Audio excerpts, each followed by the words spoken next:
I got extra excited about Ghosts of Tsushima after reading some of the brand new details, and to be fair, I already could not wait to play the game after seeing the Game Awards trailer and the incredible amount of diversity in the world. But I never thought that exploration would be so important. You can namely easily miss weapons and upgrades if you do not explore everything. There is good news for people who were worried that it might be too challenging. We namely got news on difficulty settings and way more. I will tell you all the new info in this video, so a like would be super appreciated. And let's go. And as you might know, I'm doing a Ghost of Tsushima giveaway for the Digital Deluxe edition of the game and the pre-order bonus. Just follow the link in the pinned comment for a chance to win if you want to participate. And you have to be a subscriber of the channel as well. And I will reach out to the winner via the email. Apart from the samurai armor sets that are more focused on combat, and the ghost armor set that is more focused on stealth and actually makes you quieter as well, we also got armor sets that give you bonuses towards exploration, so finding things. And we actually see Jin wear one of these armor sets in the opening part of the State of Play. Not sure what the bonuses specifically are, but it's good to know that if you just want to focus on exploring this large open world, then there's an armor set to help you with that. And to give you a sense of how big this game is, Sucker Punch notes that they had people playing for 5 days straight and still not all completed the main storyline because they were focused on exploration. So yes, that sounds like a pretty big game, and in terms of exploration, we of course saw that Jin can pick up flowers to change the color of his outfit, find shrines to unlock extra charm slots that give you an advantage, and other item pickups that can be used to improve your armor and weapons. And to do that, we have to visit vendors in hub areas, and we saw one briefly in the State of Play already. Jin is in this temple that is surrounded by golden foliage, and there are a lot of people in there for you to talk to. There's more than just one location, of course. There are other places to discover, and there's obviously a lot of landscape as well. And this according to Nate Fox, the game director, to press start. Fingers crossed for a large settlement like Meridian that we saw in Horizon Zero Dawn, of course, but no indication if that will be in the game. And the crafting materials will not always be just lying on the ground. The small section where we saw Jin on a wooden platform is one of the platform puzzles where you have to figure out how to get to the top of the mountain, and sometimes we have to use our grappling hook for that to get higher in these vertical instances. But now we learned that you can only use it for traversal, so if you were hoping for some cool grappling hook takedowns during combat, then that is not going to happen. And obviously we will be using our grappling hook by foot, but our horse will be the fastest way to explore this map, and we now learned that, like in many other games, your horse cannot die. So during combat, your horse will get scared and run away. You may not be able to bring them back for a brief moment, but nobody's going in combat in gameplay kill your horse, according to Jason Connell, the creative director to US Gamer. So we will likely be able to summon our horse whenever we want, and that is great because we are going to need it for exploration. Not sure if there's like any customization going on, by the way. You would think so because we've seen many variations of the horse in the different trailers all the way back to 2017, and also in that Digital Deluxe edition there's a horse armor set.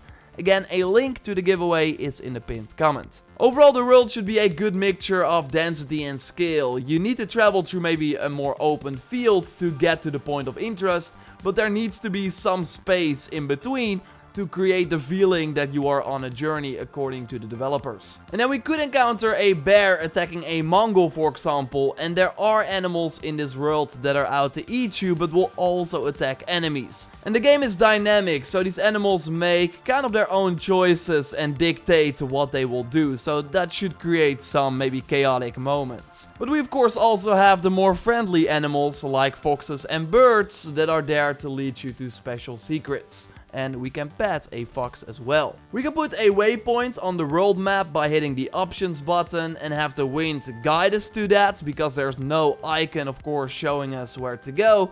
But now we actually also learned that the wind can help you look for something specific. Hey, and this is a quote from the creative director to the Washington Post saying, "I'm actually looking for a specific thing, collectible or flower, and the wind will point you in the direction where the nearest one is. So there's different ways the wind can augment your gameplay. And that sounds great, because you can totally miss things if you just choose to play the main story alone. Like, you will still unlock some abilities and weapons, but if you really want the full diversity of possibilities, you have to explore, you have to meet side characters, you have to go places that you are not really even told exist. And I really like the sound of this. I loved it in Red Dead Redemption 2, where you could find really unique items or weapons that you could only find if you went off the beaten path. And seems like Ghosts of Tsushima will have enough of this too. And they also talk about meeting the side characters, so the side missions will give meaningful rewards as well.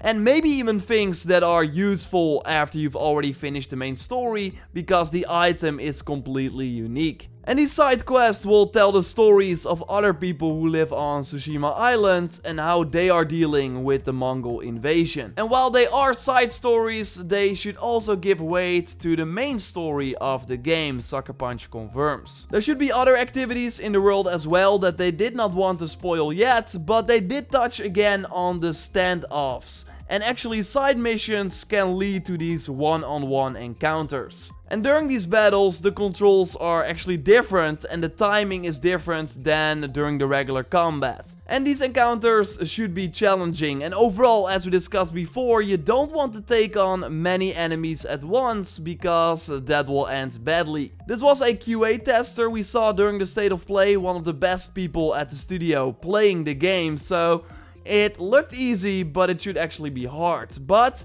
the game is intended to appeal to a very wide group. That means you can set the difficulty level to be not that challenging, or you could ratchet it up and make it very challenging, according to Nate Fox. And we also learned in that Washington Post article that you can switch it up on the fly. So if the game is too hard, you can always take it back down. And if the game is too easy, they can always change the difficulty back up. I definitely recommend playing the game on a very challenging setting if you want to get the full weight of what it's like to wield that katana. But we of course also know that there are ranged weapons like the half and longbow, and we actually also learned that there will be specific abilities for the ranged playstyle. So if you want to spend your skill points, or technique points as they are called in this game, then you can spend them on archery skills via the pretty standard skill tree according to the devs. And here it's mentioned that you unlock these points by growing Jin's level. But I'm not sure if there's like a traditional level system. We did not see that, at least. We do, however, know about that legend system that we touched on before in a previous video, and we got some new info on that too. As your legend grows, you will unlock new abilities, but the island itself will also react to your passing. Citizens will talk about you, become superstitious or scared of you, or thank you for fighting back. And this from US Gamer, from the creative director, and we already kind of saw how the Mongols reacted as well, with fear. So the more legend points you earn, the easier they will crawl for you if you do some sick moves in front of them. And one of those sick moves is the critical strike, and that is a variation on the assassination, so meaning that you can do a smoke bomb to be able to assassinate targets again, from the sounds of it. But the critical strike means that this foe cannot be insta-killed with an assassinate, so then you do heavy damage with the critical strike instead. We also learned that at the start of the game you will be able to select the Japanese voice track or the English voice track, and also that the black and white mode they showed is a filter that plays over the entire game. And apart from putting the film grain on top, it actually also changes the audio, it makes it sound older, and it also cranks the wind up to give a call out to the old Kurosawa films. So you can turn it on and off whenever you want. And overall the UI is of course super dynamic, and you can choose to unsheath your sword and then the health bar will appear, or you can actually have it disappear by manually sliding your sword away. And then Jin will first wipe off the blood. So this is not automatic, it's a manual action that you have to do. Subscribe if you are new to miss nothing regarding Ghosts of Tsushima. I will bring you all the gameplay details, and of course also when the game comes out I will have tips and tricks and everything as you come to expect from me. A like on this video would be awesome, and totally check out my previous Ghosts of Tsushima video if you haven't already, on how the changing from samurai to ghost works and how it impacts your gameplay.